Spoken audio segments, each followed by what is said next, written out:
The 4-year echo. He said, "You disgust me." She cried when she saw his eyes on her twins. He was a high-powered CEO who prioritized success. She was a woman who gave up everything for love. The turning point. A cruel rejection led to a silent sacrifice, only to have fate bring them back together in the most unexpected place, a hospital corridor. The door slam heard round the world. He slammed the door in her face with the words, "You disgust me." 4 years later, he broke down crying at the sight of the children who looked just like him. Maya Brooks had always believed love wasn't supposed to hurt like that. She had given up everything she once thought she wanted because she believed she had finally found someone worth changing her life for. Declan Pierce, one of Chicago's most successful CEOs, had swept her into a world she had only seen in movies. Penthouse apartments overlooking a city that glittered like diamonds. Dinners at restaurants where months-long reservations could suddenly appear with her name on them. Cars so silent, they made her heartbeat sound loud. He was magnetic, handsome, with hair as dark as midnight and eyes the color of a clear winter sky. And every woman wanted him. And for a moment, he chose her. In private, behind closed doors, he held her like she was the only warm thing in his cold world. He whispered that she made him forget the noise in his head. And she believed every word, even when his touch grew distant, even when his smile didn't quite reach his eyes. She had been so desperate to keep that version of him alive that she ignored the signs of the storm brewing. The day everything shattered started like any other. Maya made breakfast, kissed Declan's cheek before he left for his morning meetings, and spent the afternoon finishing a marketing project she hoped would impress him. When he returned home, she could see he was exhausted, the tension in his jaw, his shoulders rigid beneath his expensive suit. But she wouldn't let fear stop her. She took a deep breath, walked up to him with her heart in her hands, and told him she was pregnant. She braced herself for surprise, confusion, perhaps even anger. But deep down, she hoped for tenderness, a smile, a hug, something to tell her she hadn't been a fool for loving him. Instead, Declan looked at her with an expression that froze her blood. No shock, no hesitation, just cold calculation, as if analyzing a spreadsheet with a percentage he didn't like. For too many seconds, he said nothing. Then, with an exhale of sheer revulsion, he pulled away from her. When he finally spoke, his voice was flat and cutting, like steel grating against glass. "You disgust me." Maya, at first, didn't think she heard him correctly. The words were so vile, so cruel, that her brain refused to process them. But then he walked toward the door without looking back, and the finality of his steps hit harder than the insult itself. He opened the door, paused as if deciding if he owed her anything more, and then slammed it shut behind him. Silence swallowed the room. Maya stood frozen, every cell in her body trembling. She wrapped her arms around her stomach, as if protecting the tiny life inside from the words that had cut so deep. She could still hear the echo of, "You disgust me," reverberating in her chest like a runaway heartbeat. Tears came so fast, she choked on them, dropping to the floor as if her legs no longer remembered how to hold her up. She didn't know how long she stayed there, curled up, the gleaming skyline outside mocking her with its beauty. The apartment felt daunting and hostile without him in it, as if the walls themselves had turned against her. When the sun rose, painting the city gold, Maya realized none of her life belonged to her anymore. Declan had replaced the furniture, chosen the decor, dictated every plan and decision. Her family was hundreds of miles away, and she hadn't spoken to her friends in months because her entire world had been consumed by him. There was no room for her there anymore, no reason left to stay. With mechanical motions, she stood and began to pack. She only took what belonged to her, a few articles of clothing, some books, her laptop, and the tiny ultrasound photo she had taken earlier that week. The photo that had filled her with joy before he corrupted it with his rejection. She left her key on the counter.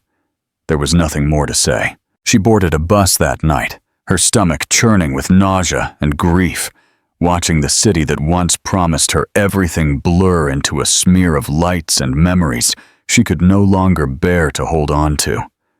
As the miles passed, Maya pressed a protective hand over her abdomen, whispering in a voice shattered by tears. "I'm sorry you heard that.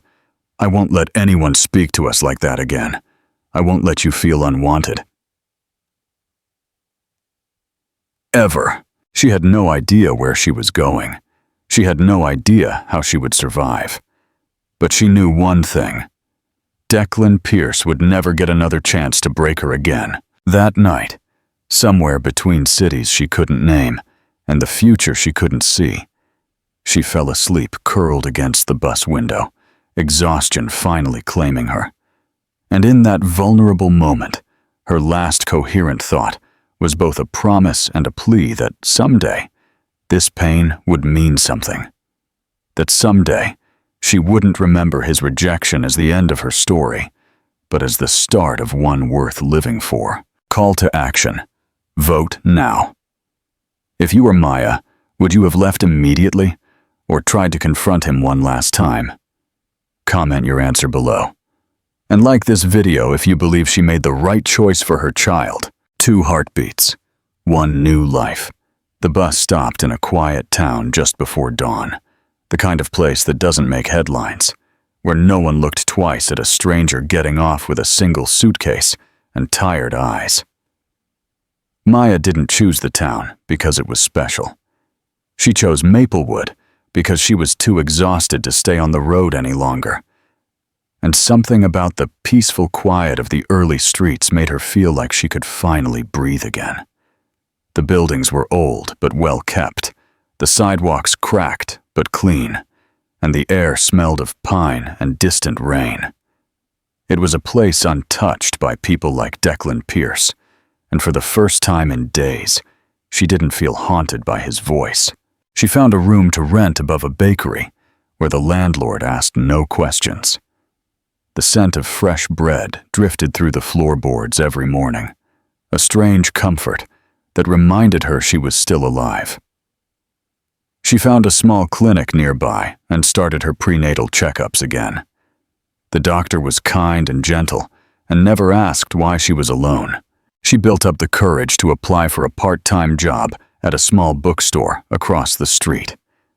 The owner was an older woman named Ruth, who didn't care about resumes as long as Maya showed up on time and loved books. Maya did both. She shelved, checked out customers, and spent her lunch breaks reading books on pregnancy, trying to prepare for the only future she had now. Her pregnancy wasn't easy. She was constantly tired. Her body ached in ways she'd never known. The doctor confirmed what she had begun to suspect. Twins. Maya sat in stunned silence as she watched the monitor, seeing 2 small heartbeats fluttering. She smiled, but tears fell at the same time. 2 heartbeats meant double the diapers, double the crying, double the fear, but it also meant double the love. And in her heart, she knew it wasn't an accident. Life had taken everything from her, but it was giving her these 2 souls. They were the reason she would survive. As the weeks passed, she began to build a life from scratch. She went to work, saved of every penny, learned how to stretch meals and budget every dime. She bought second-hand baby clothes, read parenting forums late into the night, and painted the small back room soft colors, one wall at a time. There were days she woke up paralyzed with fear, overwhelmed by how alone she was. Nights where she felt the pain of his rejection, like a bruise that hadn't healed. But every time one of the babies kicked, she remembered why she couldn't fall apart. She talked to them constantly, telling them stories, singing softly as she folded their laundry or rubbed her swollen belly.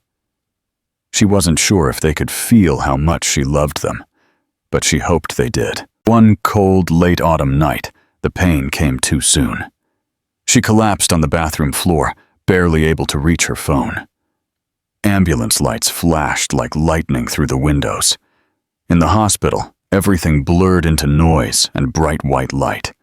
Nurses worked quickly, voices calm but urgent. She was terrified. It was too soon. It wasn't time. But her body had made its decision, and all she could do was hold on. Hours later, when she woke, her arms were empty, and her voice cracked as she asked if the babies were alive. They were. 2 premature babies, tiny but fighting.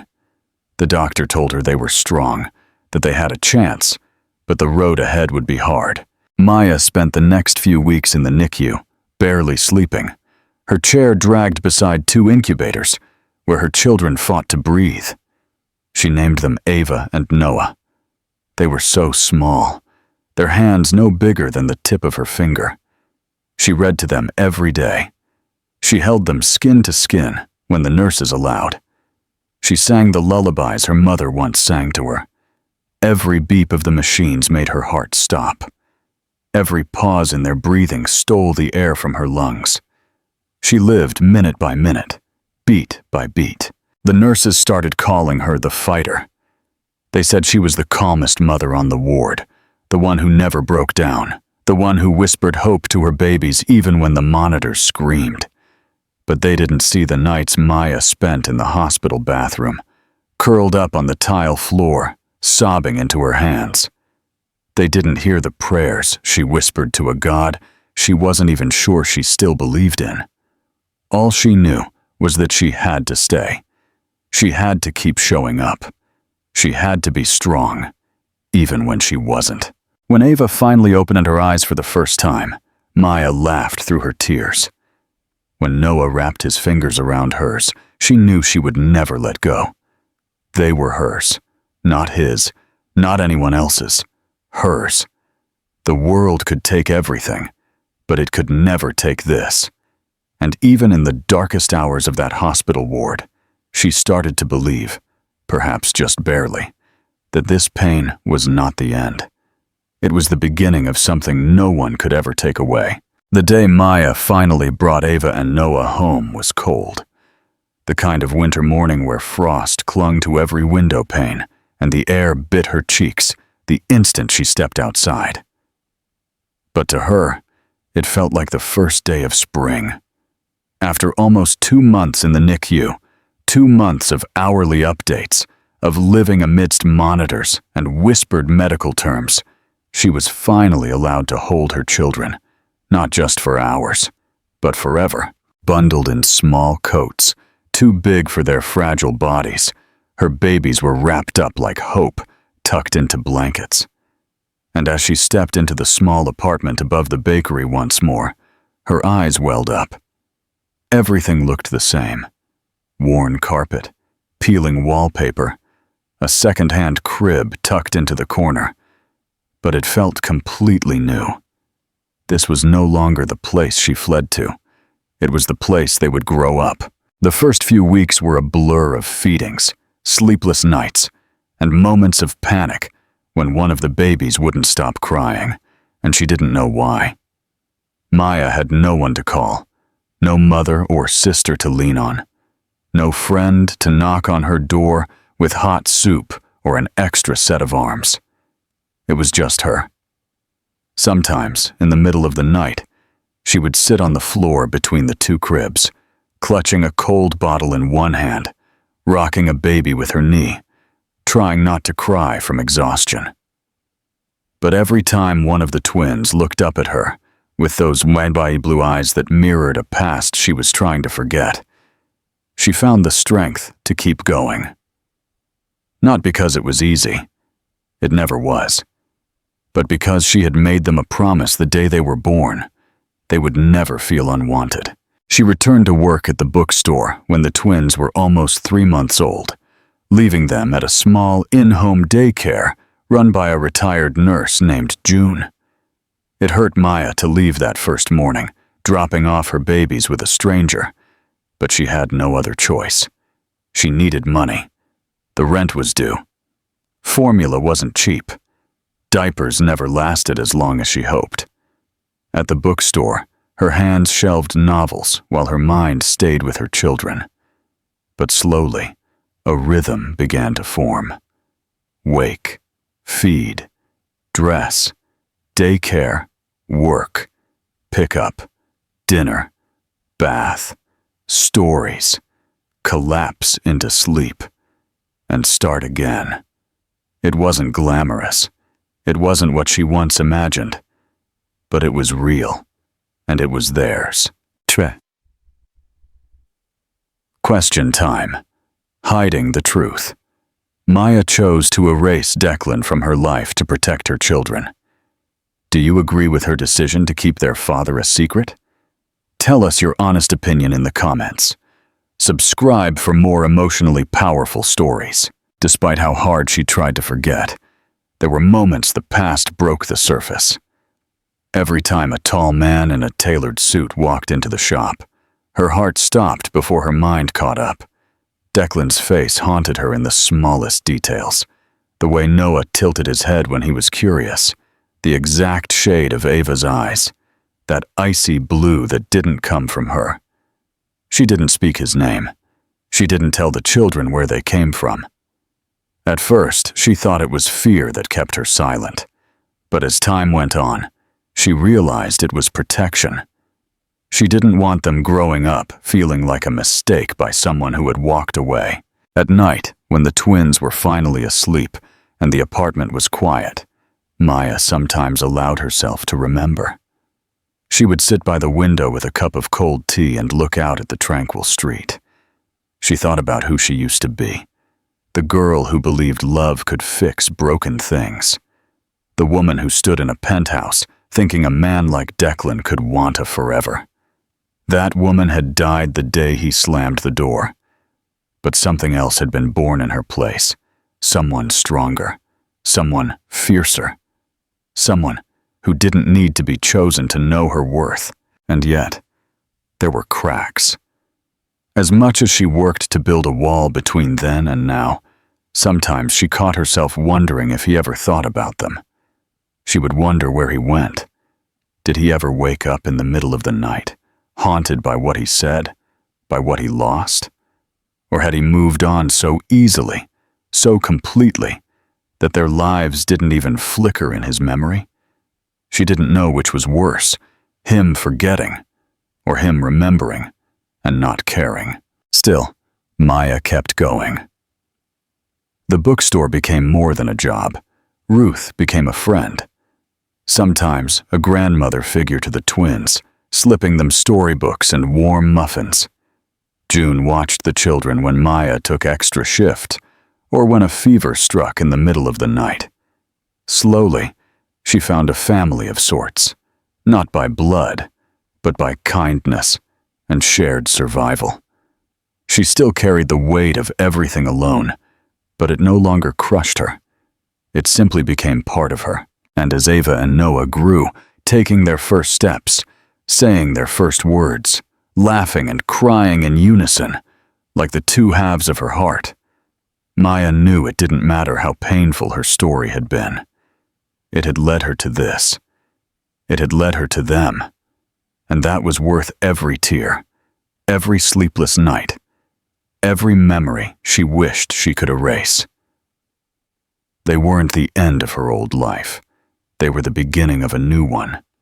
One she had built with nothing but courage, love, and the quiet belief that even the most broken things can bloom again. Declan Pierce hadn't thought about Maya Brooks in a long time, or at least, that's what he told himself. His days were crammed with meetings, travel, headlines, and polished dinners where no one spoke the truth. His empire had grown. His name was etched on skyscrapers and luxury brands, and his face appeared on magazine covers next to numbers that only climbed higher with every quarter. But the silence that filled his penthouse at night was the kind that got under your skin. He had women, plenty of them, Beautiful, ambitious, carefully selected to match his lifestyle, none of whom lasted more than a few weeks. They came and went, as if he were changing the decor. And yet, none of them stayed. None of them made him feel anything anymore. Once in a blue moon, he would scroll through old photos on his phone, pretending he was only clearing up storage. When his thumb would freeze over a picture he forgot hadn't been deleted. Maya laughing in the sunlight on the balcony. Maya curled up on the couch with a book.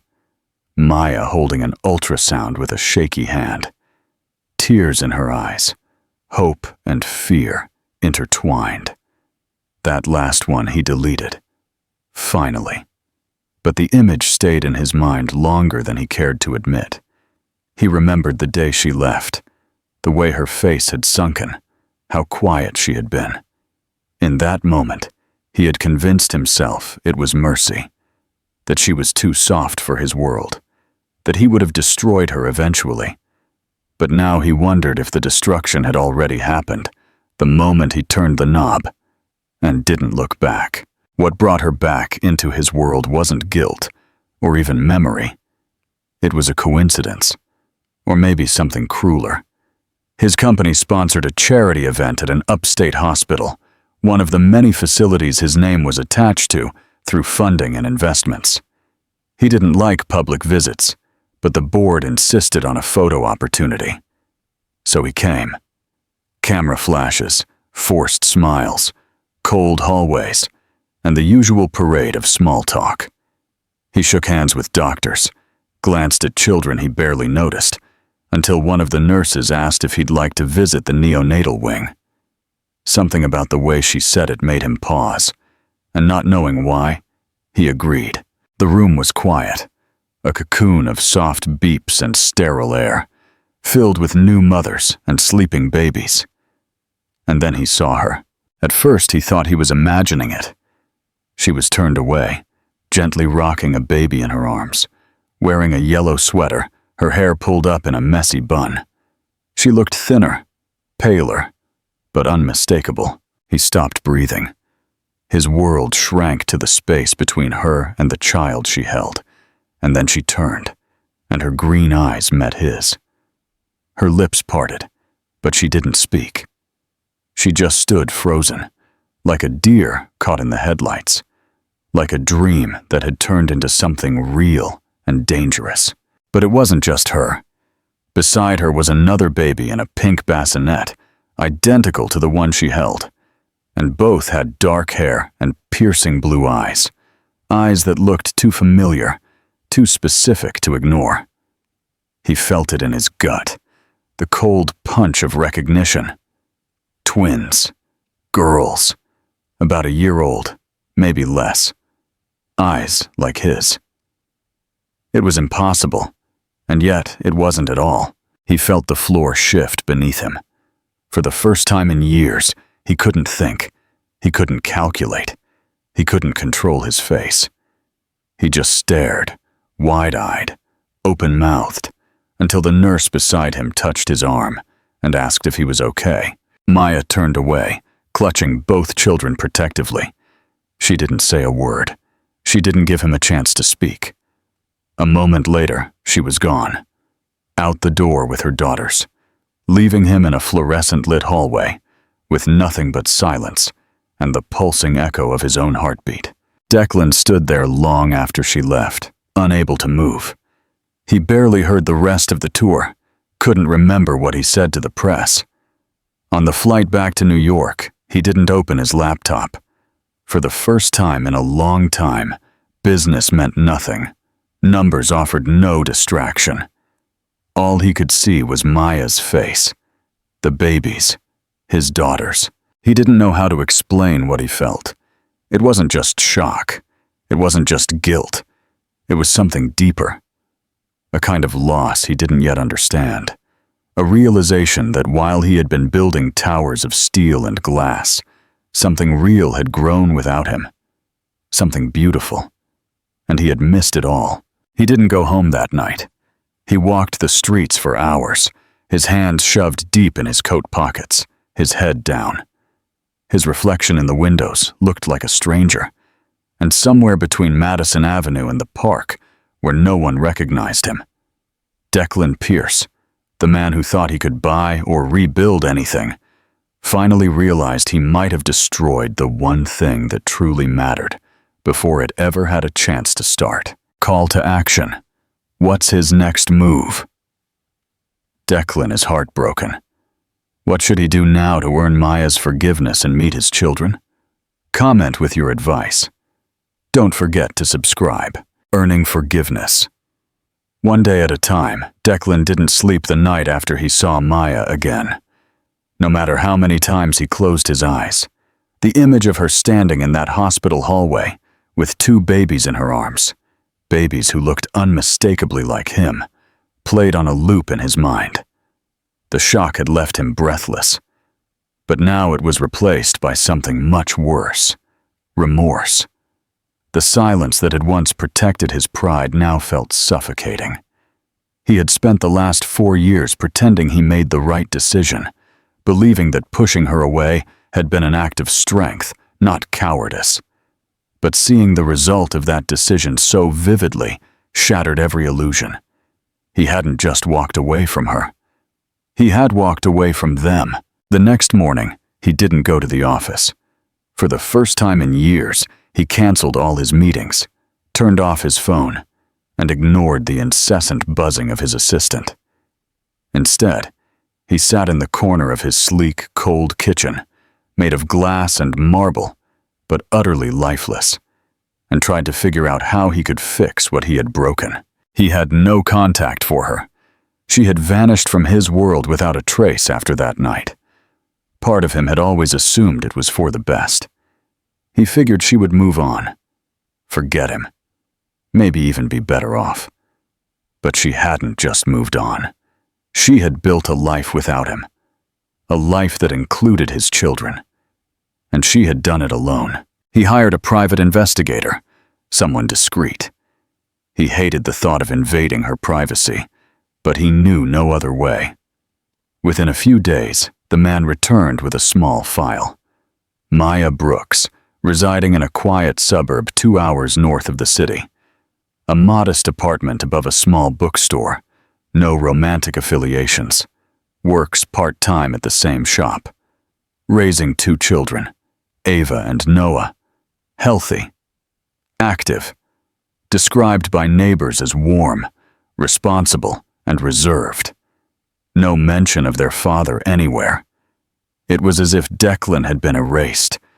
But when he saw the photographs, Maya carrying the twins into a local park, crouching to wipe tears or tie shoes, always alone, he felt a sharp, bitter ache settle in his chest. He didn't know how to approach her. Forcing his way in would feel like a violation, but staying away was no longer an option. So he drove there one afternoon, his heart pounding, his hand sweating, rehearsing every possible way to say what couldn't be unsaid. He didn't expect to be welcomed. He expected anger, maybe even hate.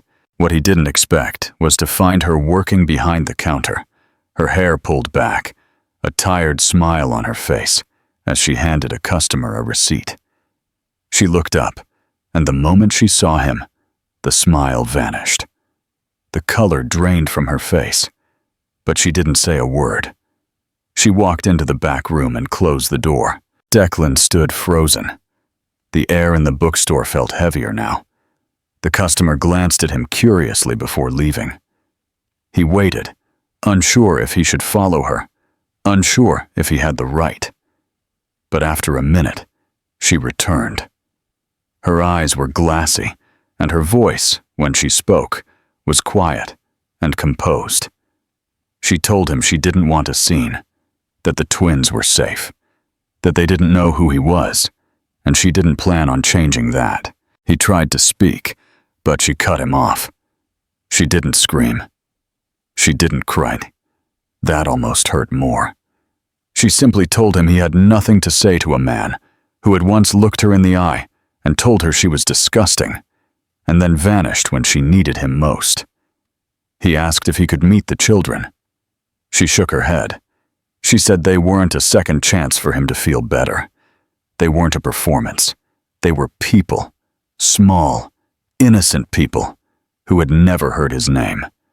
And he had no right to show up 4 years later and demand inclusion just because he suddenly realized he missed out. He asked if there was anything he could do. She said no, and then she told him to leave. But Declan didn't leave Maplewood. He stayed at a nearby hotel. He spent his days sitting in his car at the end of the bookstore's street, watching her carry the twins home, helping them put on their coats, laughing at something one of them said. He watched them through the bakery window, sitting on stools, legs swinging, their faces identical to photos from his own childhood. He saw Noah chase a leaf down the sidewalk and Ava fall asleep against Maya's shoulder. He wasn't stalking. He was witnessing what he had missed. It felt both cruel and necessary. And one night, when Maya saw his car parked across the street and didn't approach to scream or ask why, he knew it was the start of something. Not forgiveness, but a crack in the wall. He left her a letter at the bookstore. Not to beg, just to explain. Not as the man who once broke her heart, but as the man who had finally seen what that decision had cost. He told her about the dreams he'd had since the hospital, about how nothing felt whole anymore. He said he expected nothing, not even a response. He just needed her to know that he saw them, all 3 of them, and that he wasn't going to disappear again. She didn't reply, not at first. But a week later, he found a note slipped under his car windshield.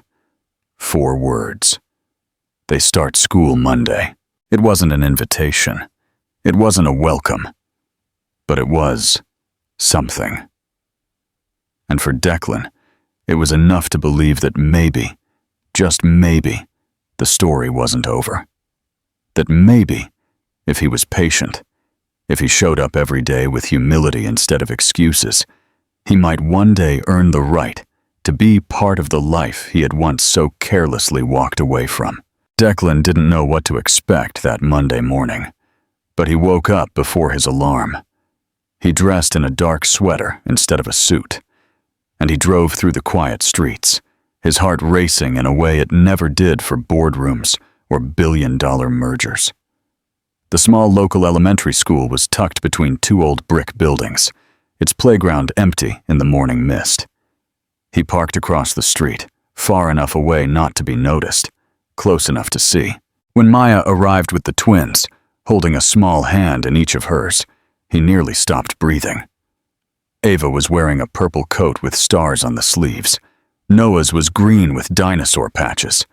They looked too small for the backpacks they carried. Declan watched as Maya knelt to zip up Noah's jacket and kissed the top of Ava's head. He didn't try to approach them. He just watched, a knot in his throat, as the door closed behind them and his chance to start, however small, slipped into a building full of possibilities. The next few days went the same way. Declan kept his distance, never approaching, never intruding. He didn't want to force his way into their world like a storm. He wanted to be consistent, present, even if he wasn't noticed. After a week, Maya started acknowledging him with the smallest nod when she saw him across the street. Then, one afternoon, as he waited outside the school, he saw Noah bolt out the doors, trip over his shoelaces, and fall hard. Declan didn't think. He moved. He crossed the street before he realized he had done it and knelt beside the child just as Maya reached him. Noah wasn't crying yet, more stunned than hurt. Declan gently scooped him up and handed him to Maya, asking if he was okay. His eyes searched her face, and for a moment the years seemed to fall away. She nodded, and although she said nothing, she didn't pull Noah away from him. The next day, when Ava walked past him and paused for a second out of curiosity, Declan smiled. She didn't smile back, but she didn't look scared. That night, Maya texted him. "If this is serious, they start soccer next week, Saturday morning. Don't be late." He didn't sleep well that night. Not out of anxiety, but out of hope. It had been so long since he allowed himself to feel it. Saturday arrived with early sun and dewy grass. Declan got to the field before anyone, watching the volunteers set up cones and mini goals. When Maya arrived with the twins, she walked right up to him. She handed him a water bottle and sunblock for Noah, and said if he was going to be there, he might as well be useful. Declan smiled and followed her lead, listening intently as she gave directions. For the entire morning, he tied shoelaces, passed out juice boxes, and cheered from the sidelines. The first time Ava scored a goal, she looked over at him, and he clapped so hard, half the field turned around. Her cheeks flushed, but she smiled just a little, and that was enough to make his chest ache.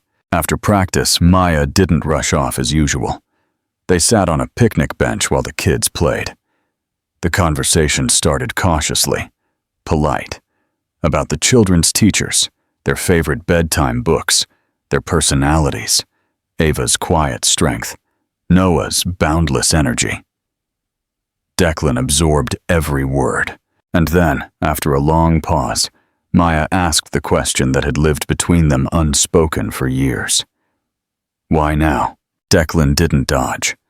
He told her the truth. He told her he thought about her more than he admitted, that he buried it under work and silence and excuses. He told her that seeing her in the hospital wasn't a coincidence. It was a revelation, like a curtain being pulled back.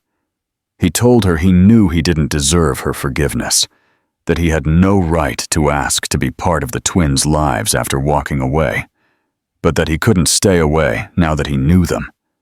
He said he wanted to show up, to try, not to fix the past, but to earn a place in their present. Maya didn't respond immediately. She looked at the children, watching them chase a butterfly across the grass. Her voice was soft when she finally spoke. She told him she had hated him. Genuinely, deeply hated him for a long time. But she let it go when Ava first called her mama, and when Noah ran to her after his first nightmare. She said forgiveness didn't mean forgetting, and it didn't mean trusting overnight. But she didn't want her children growing up missing out on something that could be good, if it was handled carefully. Declan nodded. He told her he would wait for as long as it took, that he wouldn't pressure them or push his way in, that he would be there every weekend for soccer, every afternoon he was allowed to be near. And someday, when the children were ready, he would be the one to answer their questions honestly, no matter how uncomfortable it was. The quiet bridge of presence, the weeks passed like that, each one warmer than the last. Declan became a quiet fixture in their world. He learned what Ava liked on her pancakes, and how Noah liked to be spun around before bedtime. He was allowed to pick them up from school once a week. He started reading bedtime stories on Thursdays, while Maya caught up on emails. They didn't talk about the past often. But one night, as the twins slept in the next room and they shared coffee over the kitchen counter, Maya said she never expected to feel safe with him again. But now, sometimes, she did. Not always. Not fully. But sometimes. Declan didn't respond with words. He just looked at her with the kind of quiet remorse that couldn't be faked. And in that moment, she didn't see the man who walked away years ago, but the one who was staying now. Not to be forgiven, but to become worthy of forgiveness. The autumn crept in with slow, golden fingers, painting the town in amber, burnt orange, and quiet nostalgia. Leaves crunched underfoot on the small path leading to Maya's apartment, and every evening, Declan found himself arriving a little earlier than necessary, just to walk that path, to feel the earth move beneath him in a way that reminded him that change, real change, was always gradual. Maya had stopped looking surprised when he showed up. She even texted him reminders now about soccer schedules, school plays, dentist appointments. They weren't romantic texts, and she signed off only with her name, never anything softer. But Declan read each one like a thread, holding him tethered to something that mattered more than anything else he had ever built in boardrooms or behind polished glass. The twins had changed too. Not in a dramatic, cinematic way, but in small details that were etched deep in his heart. Ava had started reaching for his hand without thinking when they crossed the street. Noah had taken up the habit of showing him his drawings after school, narrating every crayon-scribbled detail with such pride that Declan began saving every drawing, stacking them in a folder he carried back to his penthouse, even though that home felt emptier with every passing week. His place was still quiet, still elegant and sterile, but now it seemed to echo with things that weren't there. Footsteps too light to leave prints, laughter that never touched those walls, bedtime stories that had no room to unfold, in rooms built for silence. One Friday night, after dinner, baths and pajamas, Maya was curled on the couch, reading emails on her laptop, while Declan helped the twins build a pillow fort in the living room. They were deep into it, blankets over chairs, sofa cushions as walls, a flashlight as their campfire. When the phone rang, Maya's voice changed as she answered. Declan couldn't hear the words, but he felt the shift in the air, the sudden stillness in her shoulders, the way she stood up too fast and dropped her phone on the kitchen table with trembling fingers. He was by her side in seconds, asking what was wrong, and she finally whispered the word that chilled him. Hospital. It was her mother. A stroke. Sudden. Severe. She lived 3 hours away. Alone, estranged for years after a lifetime of disappointment and distance. Maya looked torn between fear and responsibility. She said she had to go. Tonight. She couldn't take the children. She didn't know how long she would be gone. Declan didn't wait for her to ask. He told her to pack a bag and leave. He would stay with the twins. It wasn't even a question. For a moment, it looked like she might argue, but then her eyes filled with something quieter. Trust, or maybe exhaustion. And she nodded. She kissed the children quickly, told them she had to visit Grandma, and promised to call in the morning. Declan helped her carry her bag to the car. She didn't say thank you. She didn't have to. The hours that followed were a blur of bedtime routines. Some tears from Ava, who missed her mommy, and Noah crawling into Declan's lap, asking if he was going to sleep here. Declan nodded and said yes, if it was okay. He slept on the couch, barely sleeping, listening to every creak of the building, every shift in the wind. In the morning, he made pancakes from a box he found in the cupboard and burned the first batch. The children laughed and told him Mommy always burned the first ones too. And for the first time, he felt like he belonged. Maya stayed at the hospital for 2 days. During that time, Declan became everything. Cook, chauffeur, storyteller, lullaby singer, fort builder, sock finder. He made mistakes. He gave them cereal for dinner one night and forgot the class picture form until Ava reminded him with a stern 4-year-old stare. But he was there, completely. No distractions, no calls from the office, no thoughts of stock prices or mergers. Just them. When Maya finally returned, pale and tired, Declan opened the door and saw something break in her expression. Not sadness, but relief. She walked in, and the twins ran to her, clutching her legs, talking over each other in a frenzy of welcome. Declan stood back, watching the reunion, not wanting to intrude. But when Maya turned to him, she didn't ask him to leave. She said thank you, softly, as if it carried more than just gratitude. Then she said something else, something that surprised them both. She asked if he wanted to stay for dinner. That night, they ate together, not as guests, not as strangers, but as something closer to a family, even if no one dared say the word. After the children fell asleep, Declan helped her clear the dishes. Maya leaned against the counter, her hands in the soapy water, and for the first time in years, she talked to him about her mother. The years of silence, the bitter fights, the loneliness. And then she said something he never expected. She said if she had faced this alone a year ago, she would have broken. But this time, she didn't. Because of him. Declan didn't know what to say, so he didn't speak. He just stood there, beside her, and dried a plate. And when she turned and gently rested her forehead against his chest, he held her, carefully, like something fragile. And he didn't let go. He stayed that night again.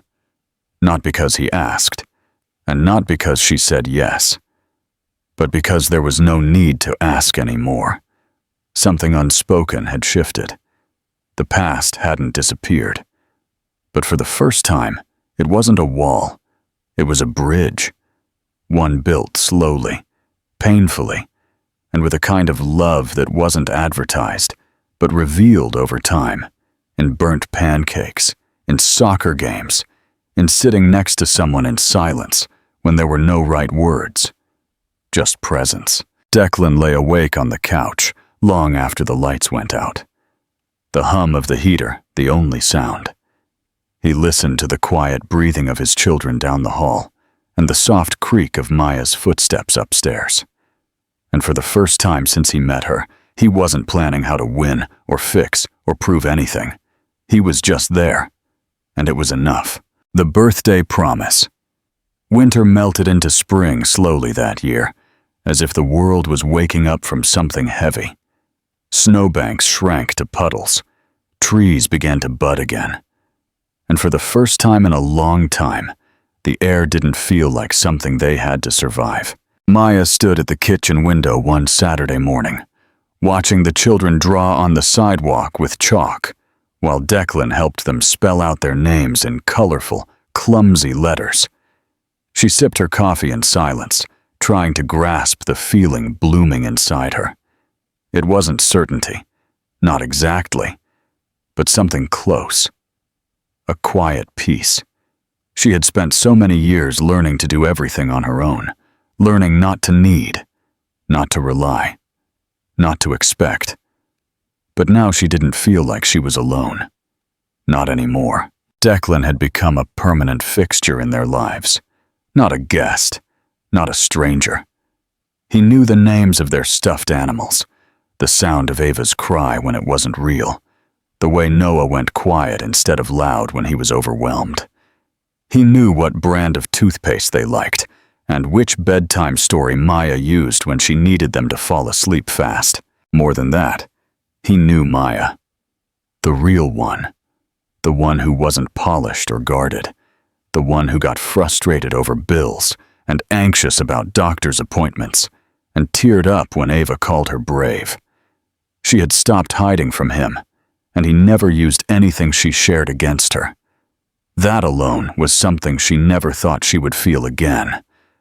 Security. He didn't ask her for anything. No promise. No declaration. He never brought up the past unless she did, and even then, he didn't try to rewrite it. He admitted his failures without deflection. That kind of honesty wasn't flashy or romantic. It was hard and quiet, and it made her trust him more than flowers ever could. Maya had spent so much time afraid that opening the door again would mean being hurt again. But day after day, Declan hadn't just knocked on the door. He had rebuilt it with her. As the twins' 4th birthday approached, they asked if Daddy could come to their party. Maya didn't correct them. She just smiled and said, of course. They planned a small gathering at the park with a handful of friends, balloons tied to picnic tables, a cake shaped like a rocket ship, because Noah had become obsessed with space. Declan showed up early. He helped Maya carry folding chairs from the car and wore the paper party hat that Ava insisted he couldn't take off all day. When the children blew out their candles, Declan stood next to Maya, a hand resting gently on her lower back. Not possessive, just present. She leaned into him without thinking. It felt right. After the party, as the sun set and the guests had gone home, Declan didn't leave. The children were playing on the grass, too full of sugar and laughter to notice the heaviness in the air. Maya turned to him, her voice low, and told him she wasn't scared anymore. Not of him, not of what they were becoming. She told him love didn't scare her. Losing him did. But what scared her most was rejecting him before it had a chance to exist. Declan didn't respond with a speech. He didn't kneel or make dramatic declarations. He simply took her hand and told her that everything he had ever run from in his life, vulnerability, truth, connection, had led him right here. And this time, he wasn't running. He told her he didn't need a label. He didn't need a timeline. He just needed to be with her, be a part of their lives in whatever way she allowed, for as long as she let him. That night, after the twins fell asleep, and the stars came out one by one, they sat on the front steps of their apartment, their legs brushing, the air filled with the quiet hum of spring. Maya turned her face to him, not with hesitation this time, but with quiet certainty. When he kissed her, it wasn't a first kiss.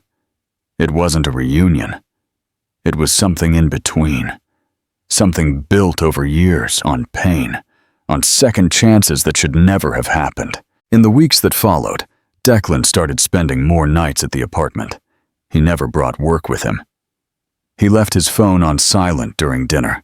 He told his assistant he wouldn't be traveling for the next 6 months.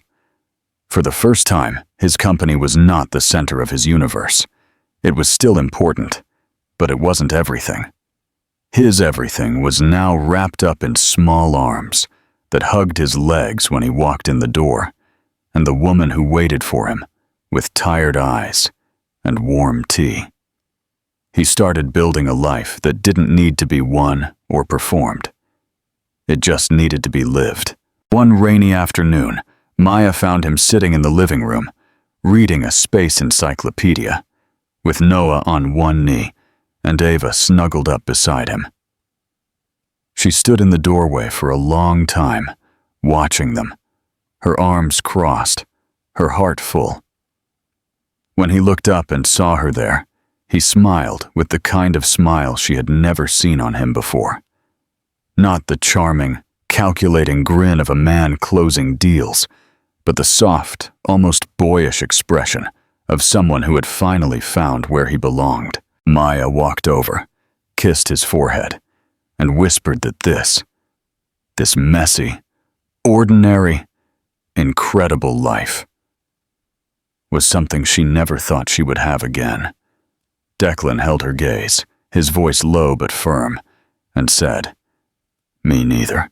And for the first time in their lives, that wasn't a loss. It was a beginning. Not a perfect one, not a fairy tale, but a real one, earned through pain, rebuilt with patience, and rooted in the kind of love that doesn't demand attention, but is proven in the silence, in showing up, in staying. They didn't need vows or guarantees. They had something better. They had each other, and this time, they weren't letting go. The power of presence. This story shows us that the cost of success is sometimes the loss of what truly matters. Declan learned that true power lies not in building an empire, but in the presence you offer to those who love you. Maya learned that strength is not about building walls, but about being brave enough to trust the quiet, consistent love that shows up day after day. Their love story is a testament to the fact that it's never too late to become the person you were meant to be. especially when two small, innocent faces give you a reason to fight for redemption. What did you think of the new ending? Rate this story from 1 to 10 in the comments. Like and share this video.